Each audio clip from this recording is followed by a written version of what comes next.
So today we're going to see how to split a word.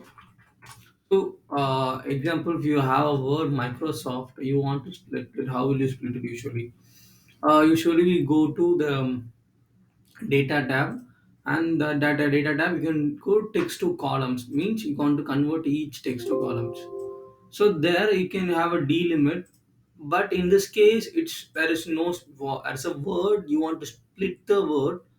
You don't have any semicolon, comma, space, others, anything you don't have. Except this is just text. It's not possible. So either you have a single word, means you can go to fixed width and just use single word, one, two, three, four. You can split each and every word in this way.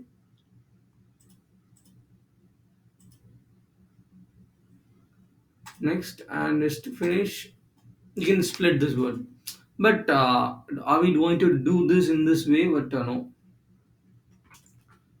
you can't like go on like this. You want to split in a single formula. Is that a way? It's a way.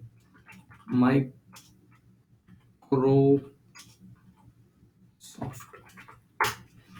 So first you want to know what is the length of it. So that length means how much words are in this cell. So you can use a formula len. It says 9 letters are there. So if you say 9 letters, then you can give another formula like sequence.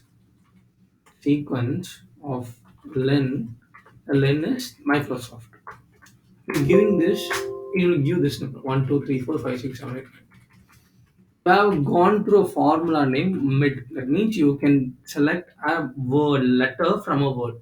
Through mid, you can give the text. This text you are going to do, and after that you are going to start the number from this number, and number of characters is one. Then just do Control D, you'll get the words. In a second with the formula, you can even get the word. So this is it. How to split letters from a word. So this is the easy way. Take care. Bye.